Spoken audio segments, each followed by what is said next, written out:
Hi guys, I nearly quit relationship coaching. Isn't it interesting? In today's video, we'll be talking about how I nearly stopped being a relationship coach. Most times when we appear in the scene, camera roll, shoot, and we record these videos, we make this post. Most of us doesn't see what happened behind the scene, and sometimes not even a lot of people care enough to ask you how you're doing because most times you appear on social media as one perfect human being, but it's not always that way. Most times it gets challenging per se. It becomes an emotional thing for you because you move from hearing people's sad stories, internalizing those sad stories because you have to help those people to get better. And also, sometimes when you look at it, the fears, the worry, and so many things that come with it. But we don't really talk about that side so much because, we still have to show up every day to help other people to build intentional relationships, basically. So today we'll be talking all about it, what happened, the emotional roller coaster, the challenges, and things like that. So if you enjoy this video, I will still be sharing, teaching you guys how to build healthy relationship. You can check out numerous of my videos out there that will help you in different ways. You can do well to subscribe to my channel because I know you will learn so much from my YouTube videos, and I know that if this blesses you, it will bless somebody else out there. So I want to encourage you to do that for me. Let it be a way that you give back to me, at least. So yeah. So I think this journey started like way back. This journey of being a relationship coach. I think, how did it even come to be? Like, when I think about it, how did I even become a relationship coach? So first of all, I would say I noticed very early in my life that I didn't really think the way most people of my age did think. That was the first thing.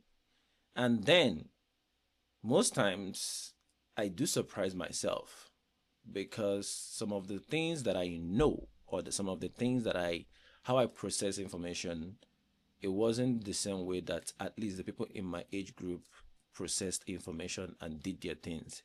So I knew that something was a little bit different. Then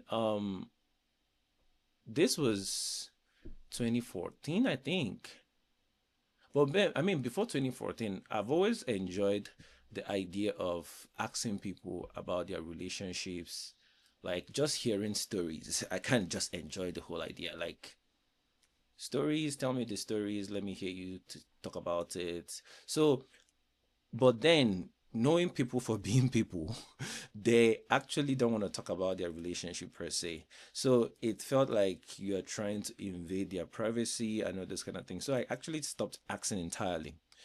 And when I started school in Nnamdi Azikiwe University, we went for our retreats, our ESCOS retreats, people serving in church. And that was where God ministered to me that I'm giving you the spirit of wisdom. And that stuck with me because I knew spirit of wisdom means, because I always think about, when I think about wisdom, I think about Solomon because Solomon is the wisest man on earth or whoever lived. So I think about it, spirit of wisdom, that's understanding things, processing things differently, and bringing up new ideology of how to do things, like when it comes to application and thinking out of the box in different cases. So that was good. I received it. Then that was just it. Nothing extra happened. So basically went through school. I didn't really talk so much about relationships per se. I didn't really like take it as, but oh, I'm going to be a relationship coach or whatever. It was, I just still just enjoyed talking about relationship and everything that goes with it. And um yeah, that's what happened basically. And after that, uh fast forward to 2016, 2017, when I graduated from school, went back home, went back to my sister's place. Then I went to church one Sunday, and during the event of the Sunday, the prayers was going on, and the man of God there ministered to me. I was like, God is giving you the spirit to teach. So it was more of like a ministerial gift to teach. And I was like, okay, okay. But then I know that teaching is one thing, but what are you going to be teaching about? And then I started thinking about it. I started looking into my life. What is that thing that I love to talk about? I'm so passionate about and everything.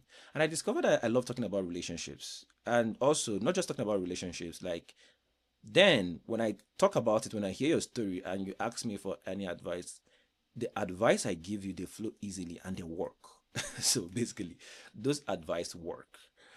And I was like, yeah, there's a calling here to help people, to teach people about relationships, about marriages, how to get it right the God's way. And that's how everything like kind of kick started. And then eventually I was following Uncle Allison. Uncle Allison is a big part of this story because he actually helped me to like finalize understand this very well, because then that was when I started seeing most of his posts. And then he held one event where he trained other coaches or people who felt that they were called into the ministry, because he himself is a marriage therapist, a relationship coach too. So I attended there. I I paid for the event. I think that was like the first ever event I actually paid for. Yeah, I paid for it. I had to take it, and then he taught us so much, and he actually encouraged us to record a podcast. We recorded a podcast. He made us upload it. He listened to it. I think it was like 5 minutes or thereabouts, just a very short version of something. And I won't forget that he said, "Prophet, you sound so churchy and so preachy." It was like, this sounds like you're preaching. Like you don't really want to make these things sound like you're preaching. I mean, preaching is not bad, but you want to communicate, you want to relate with people, you want to actually reach to the people you're talking to, not just like dumb preaching on them or whatever. So that's when I started like working on that, trying to find a way to actually make what I'm talking about more relatable, more teaching like, because I also discovered in the process that I actually enjoy teaching it. I like helping people understand things. I've always been that person who is passionate about encouraging people, motivating people, helping people to actually get things done. So I had to find a way to activate that side of myself that love to teach. So I basically started changing things up, learning how to do this thing. And then at the end of the event, he kind of prayed for us and everything that went on there. That was when I actually started like writing per se. People that know me, they don't even know me. I mean, I say it most times. I don't like reading. I don't like writing. These are two things I don't like doing.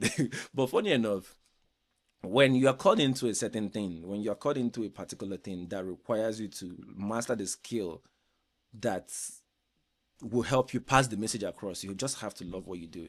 So I had to start reading, I had to start writing, because Facebook was the platform. So, and that's one reason why I kind of like Facebook so much, because it allows you to express yourself in words so much.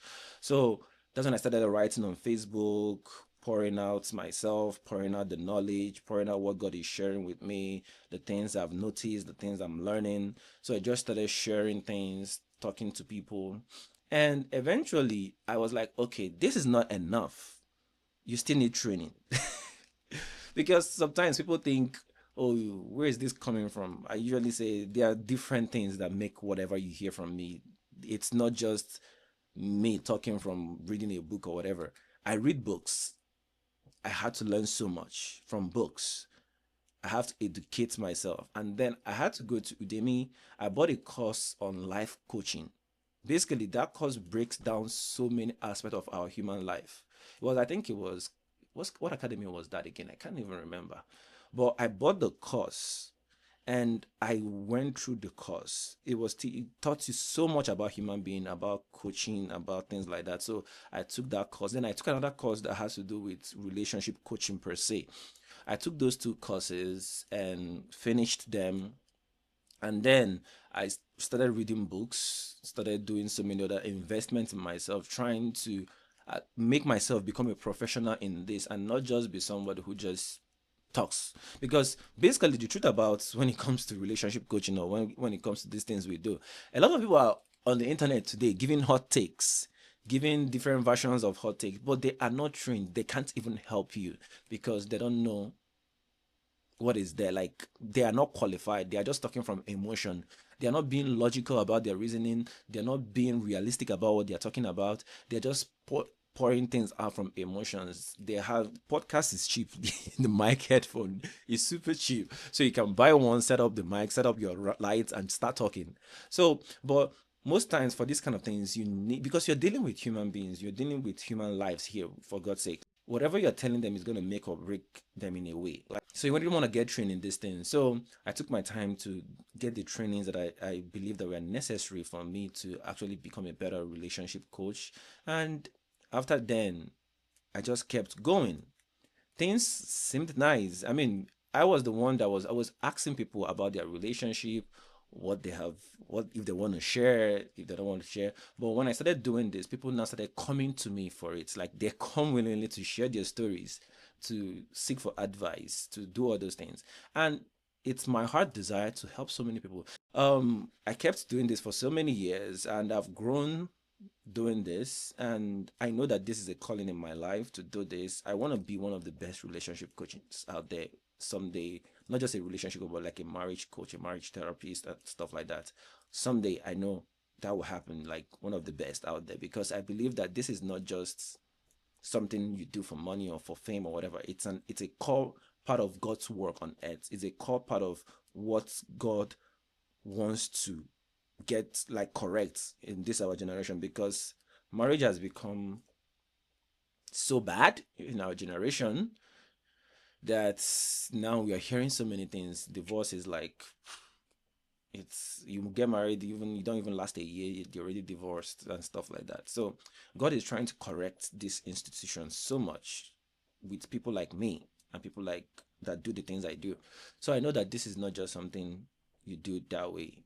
So basically, yeah, that's how I became a relationship coach. And I've been teaching on my Facebook. I started doing Instagram, started uploading on YouTube and stuff like that. But then, to the other side of this conversation, why did I almost quit this thing? This thing I love so much to do. Why did I come so close to quitting? Now, let's talk about the challenges. Number one, it's so hard to do a thing, to carry out a task, when people expect you to have an experience, especially when it comes to relationship coaching. I mean, for most part, I did hear people say things like, "Oh, how are you a relationship coach when you're not married? How can you be sharing something that is for married people?" But the good thing about that part was that it didn't bother me that much back then, because I understood the calling. I understood that you don't need experience. You don't need a personal experience to actually be good at something. There are some things that need experience. See, don't get me wrong. When it comes to marriage, when it comes to relationship, experience is important. Wisdom is also important. Sometimes you don't have to experience every single thing to actually learn from it. So basically, as a relationship coach, I've heard people's story. I hear people talk, and I see things. I see the good, I see the bad. And it is wise to ensure that you know how to differentiate between those things. Because it's when you're able to differentiate between those two things that you can be able to know which is good and which is bad, and then you can help other people to navigate. So, first of all, I know that you can learn from people's experience. Most of us, most doctors, like, I can even go that route. Most doctors have probably never done like, um, they have never experienced brain damage to conduct brain surgery and this, but they are trained to do those surgeries.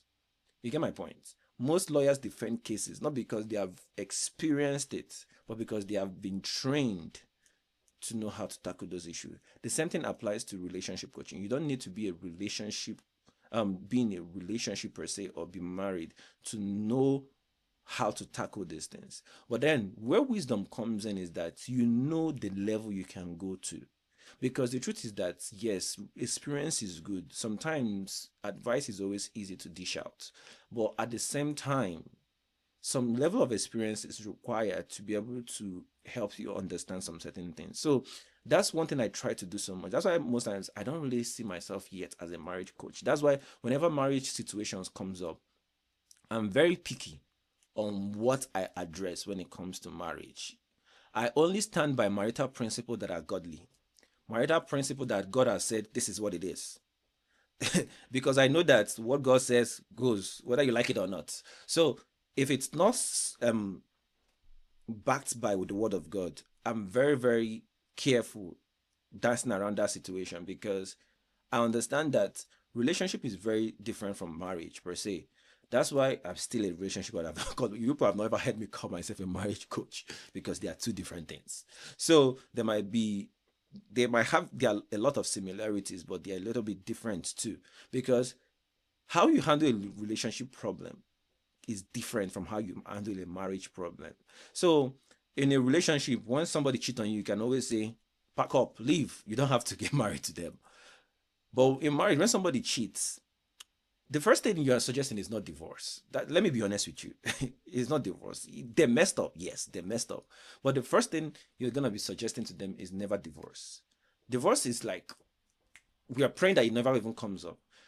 We are trying to see if there's a way to mitigate this situation where has somebody had a change of heart? Can somebody forgive? Because God stands by forgiveness. So some things in marriage requires wisdom. It requires you being careful because you can't just tell people to up and leave their marriage because probably there are already kids involved. There's so many things involved in marriage. Like now there are legal things involved too. Relationship you can break up and go. You don't have any legal binding. You don't have any covenants per se. But when you get married, there are covenant vows have been said. So many things have been enacted. So you have to be careful. So that's why it gets more sensitive when it comes to marriage. So even for me myself, I try to be very careful. Sometimes if I look at it, I'm like, okay, okay, this is way high. Then I will recommend a marriage therapist to you. I'll recommend. I do see. I'm a relationship, but I recommend like you need to go do a marriage therapy. Go for marriage counseling or marriage therapy or whatever, because the first thing we're thinking about is there a way to make this work? Right? Is there a way to make this work when it comes to marriage? So yeah, so that was the first challenge I faced, people questioning your ability to actually coach relationship. But I'm hoping that I've made that clear. It's not about whether you have experienced it, but it's more about do you have the right training? That's why I said I invested in so many things to train myself to make sure that I'm able to help people build their relationship. So that was that. That was the first thing. And then when I moved to the US, it's, moving to the US was a different ball game altogether. Because in Nigeria, you had community, you had people you talk to almost every day. But this country can be so lonely. This country, this country can be so lonely because the people here are very, very individualistic. They are always on their own. Let me tell you, I lived in an apartment for 3 good years. I don't know my next door neighbor. For 3 good years, I had no idea who my next door neighbor was. I mean, I do see them occasionally, but people are so on their own that you just have to be careful. Also, because I mean, people are weird too, and you are not even a citizen. You don't have anything. Like you have to be careful how you deal with people here. So, with that said, it gets a little bit lonely. So that's when I started like desiring to be in a relationship at some point. Because I mean, it gives you somebody to talk to. You can always be on the phone. You don't have to think about so many things and stuff like that. But then it wasn't coming. But then I lived through it because I mean, I was in school. So still study your books. You have so much exam to write and whatnot. There is no hurry. So I focused on my books, wrote my exams, did whatever I had to do for those 3 years. And then everything seemed fine until I moved again. after graduating, and then the desire increased. It was like somebody tuned up the desire to be married and the desire to be in a relationship like to volume 100. So when that happened, I started thinking about so much. Like, okay, yeah, you are doing this thing, and then you're watching the people. I think that's where the challenge, like the the quitting side of things, like became much more. Like you're looking at people and you're helping people build their relationship. You're helping people get their relationship right. You're helping people do the things they need to do right. And you're watching friends also getting married and stuff like that. And then you're a relationship coach, and then you're not even in a relationship. How do you start thinking about it? Like it's not this time. It's not like you are doing something like at this point you feel like you're ready. Okay, let's get this done. And now it seems like there is so much that you want or you need, but you can't have it, and then you still have to help other people. I think that was the point. I think I remember making a post that it's I remember when Pastor Kingsley was saying something that people people will come to you and you're praying for them, and God is answering their prayer while you are still suffering from the same thing. That hits so hard. So you imagine coming to people, I met this person, can you help me with this? Da da da da da. And you're helping them figure out their relationship, enjoy it, get married, but then you don't have your own. And you start questioning yourself. You start dragging things like, okay, what am I doing? What am I gonna do? Oh God, where's my wife? Oh God, where is this? Then you're like, okay, you finally see somebody, you reach out, they reject you, you reach out, they reject you. Oh my God. You get multiple rejections. I mean, you're praying. I mean, they said shoot your shot, approach people, all those kind of things, and you're trying to do it, but then you're still getting rejected. You're like, okay, well, this is getting interesting. So, yeah, and that was happening. Looking for the love of your life, helping other people build their own love life, but then yours seems like it's far away. So, I mean, that was one. Then the second thing was the fact that social media became an unhealthy place to a large extent because you're creating this content, you're making time, you're trying to. Okay, let me put it this way. Moving to a different state, having a 9 to 5, because some of you, because most people don't even know that I'm an architect. So having a 9 to 5 where you have to go in during the day, during morning time, walk to evening time, and then you still have to create content for relationship, because you still have to counsel people, you still have to do so many other things. It gets so draining when you now put out those contents and the algorithm decides to algorithm. I be the algorithm. I don't. Most times I don't even know how to pronounce that word again. It's the algorithm. It decides to do what it not, loves doing. You get stuck at 200. You pull. You create. Nothing is growing. Like you're like, okay, God, what is going on? Like, God, I'm looking at this thing, I'm doing this, I'm pouring my heart into this, I'm sharing this, I'm doing that.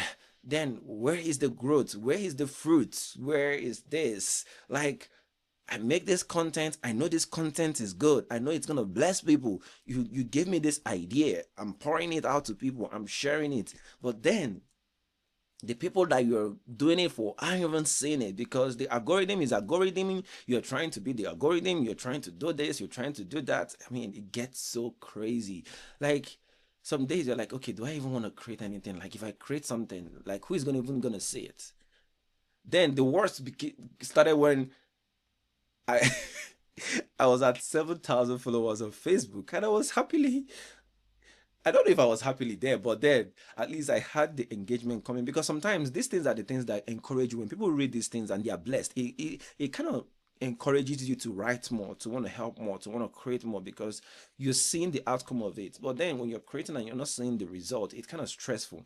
So as at then, everything was going well to a degree. Like people get to see it, engage, talk, and all those kind of stuff. And I'm that kind of person. I'm not always like on social media per se when it comes to like talking per se, but I just like helping people. So yeah, yeah. Well, where was I? What was I thinking? Yeah. So you create this content. It was good then. Then from nowhere, growth happened a little on Facebook. From there, 16,000 till I got to 20,000. And then from 20,000, it looks like something weird happened. I'm like, Facebook, what are you trying to do to me? My community, where are you guys?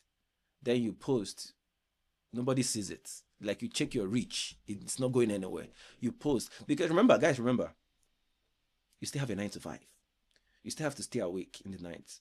Write these things, edit it, make sure that it's blessing people. And then you post it, and then you don't even see any form of engagement. You don't even see reach. It doesn't even reach people because I know that it's not that the people are not engaging per se, is that it's not reaching the right people, like the people it's supposed to reach. So that's why I never really understood all this algorithm thing because how does somebody have 100K followers and less than 100 people get to see what they post? It doesn't make any sense. You guys agree with me? It doesn't make any sense. So I prayed about these things. I'm like, okay, look at these guys. They are spewing nonsense on their podcast. They are unhealthy things. They are promoting the devil's ideologies. But then it's blowing up and stuff like that. At some point, I couldn't take it. I'm like, God, something has to change. Something has to change. I kept going. That's one thing about me. Like, even though I've had multiple thoughts about quitting this thing, but I've not really decided to quit per se, but like I've had several. Do I even stop doing this? What's the point? Like, what's the point? So I've done it again and again and again and again. And then Instagram is even the worst. Instagram, you're losing followers almost every day while you're still pouring into the platform every day. Then YouTube, I understand YouTube sometimes can be difficult when it comes to like, especially if your demography is at least Nigerians. A lot of people don't watch. They are thinking about data and stuff like that. I mean, but yeah. So I think the biggest challenge was the desire for a relationship, not having it, questioning myself per se, and also like struggling to grow on this platform after pouring yourself over and over again out to just ensure that these things work. It became like a really serious challenge. And then I was at that point where I'm like, okay, I don't know, should I stop doing this? Can I just do my 9 to 5, relax, just do my thing? Just maybe get back home, watch movie, relax, go to work the next day, live the random life. But I know that if I do that, I will probably never be fulfilled because relationship coaching, helping people in their relationship is something I'm very passionate about that I love doing. And then God said something to me. It was like, you can't even stop if you want to because there's a lot of lives depending on you. Even if you're not seeing it right now, there are so many lives depending on you. And then I had a conversation with my mom and we are talking about it. And because I've been having some weird dreams. Most times I don't take my dreams serious, but this one really bugged me out. So I told my mom, we had a conversation about it. She asked me, is there something that I'm trying to quit? And I was like, yeah. I've been thinking about quitting this relationship coaching of a thing. And she was like, yeah, you can't. The devil is at work. Then she started telling me about how people back home said that the content has been a blessing to them, how it's helped them and stuff like that. Because sometimes the silent followers, they learn from these things. You don't know that they see it. Sometimes you don't know how much far and wide it has helped so many people. So we had a very long conversation about it, and I was even telling her that I know I can't even quit because I know I'll probably feel miserable if I do. And that God has made it even clear to me that, I mean, bro, you are called to do this, whether you like it or not. Like, there's just so many lives that is dependent on what you're doing, whether you see it now or not. So, yeah, even if you are not in a relationship, you're not married, whatever. I've called you to do this thing and you just have to do it. It's a calling. It's an assignment. That's why you are here on earth. So, do you just want to be existing and not living out your purpose? I was like, I mean, I want to live out my purpose. It's just so frustrating when you're trying, you're giving your best, you're pouring your heart, and it seems like the progress you're desiring, the result you imagining yourself to see is not coming into the picture. And because we're like, yeah, most times, yeah, like that, the way God talks about it is like, yeah, it's sometimes it's not about everybody. It's about the one person I want to see per time. It's about what I'm doing. Because I know one thing for sure is that there is also a process of making. I know that sometimes when we don't receive what we want, it's not because God doesn't want to give it to us, it's because God wants us to get ready in a particular area. So that's why I've been asking myself, just God kind of reveal to me like the area of my life that I need to get in order, that I need to get right to ensure that I'm able to sustain this thing when it eventually happens. Because one thing God doesn't want to happen to us is that we are running with our calling, we know what we're called to do, then we are running and we're not prepared enough for the glory, the things that He wants to do with us in the far future. And then we get the fame or we get the popularity or we get the influence or whatever it is, and then whatever we didn't work on shows up in our future and then destroys everything. So I've been asking God, like, what is it in my life right now that I need to get right? Which area of my life do I need to get right to be able to carry out this assignment and not become a failure in the future? And He also made it clear, like, see, you just have to do this. You just have to do it. And I'm doing it. That's why I've not quit, because I know that I have to do this. I don't have an option. That's the thing. So that's what I discovered. I don't have an option. I don't have an option but to do this. So even when I'm feeling discouraged, even when I don't feel like sharing, even when I have those a lot of messages that are already like topics that I want to talk about, I'm like, yeah, I don't even have the strength to write this. Are people gonna see it? But like, go and write it. You don't have to help everybody. You just need to help the one person that that message is meant for per time. To be honest with you guys, it's not easy. It's not easy. But because I mean, I know people will say work on strategies, work on this. I've done so many strategies.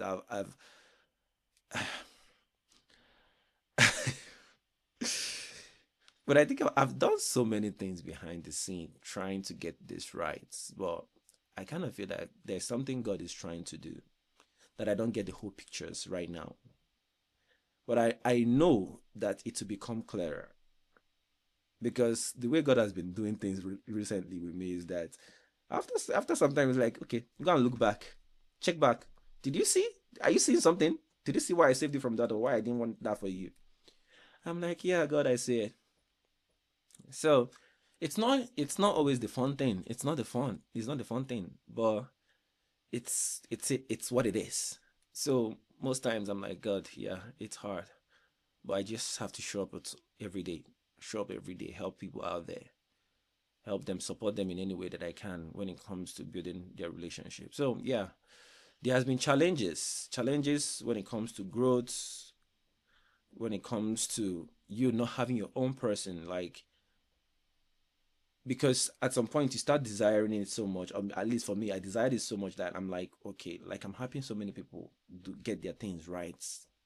Why is mine not happening? You start to question God. So I mean, one reason why I'm sharing this is that so that some of you also realize that you're not alone in this. In the waiting season, in the waiting period, God is working out so many things. So you're not alone. You just have to keep trusting God, like I am. Keep trusting God. But I think I will still talk about this part in a different video, because I believe that there's so much to share when it comes to this area. And I know that God will bless you guys through it, because there are things God has revealed to me that I believe that when you guys hear it, that it will help you too in your own journey. So I'll say the title of this video is how I became a relationship coach and how I nearly quit this journey. But Thanks be to God. We're still here. We're still showing up. We keep showing up. We don't have a choice. So I'm not going anywhere. So if this video blessed you, please do well to encourage me and share it with people. Do well to subscribe if you have not done so, and also hit the notification button so that you'll be notified when I upload new videos. Because I think I want to go on a 20-day, 21 days, I don't know how many days challenge of posting on YouTube specifically every day. I don't know how I'm gonna do it. Remember, 9 to 5 is there. But I don't know how I'm gonna do it. But posting on YouTube every day, it's gonna be demanding, seriously, because I have the job, I have an exam I'm preparing, and I also have this to do. So you guys pray for me. Pray for me. But as God will have his way, we'll keep doing this because I want you to have a healthy relationship that leads to a successful marriage. And I want that marriage to be one of the best things that will happen to you in life. And if God is going to use me as a tool, because I'm just a tool, if he's going to use me as a tool to get you to have that, then I will keep making myself available. So, and I pray for you right now that if you're having any relationship or marriage issue, that God will intervene in your situation and help you to navigate it in a peaceful way, in a healthy way, and bring you peace at the end of the day. In Jesus' name, amen. All right, guys. See you guys in the next video. Take care of yourself. Bye.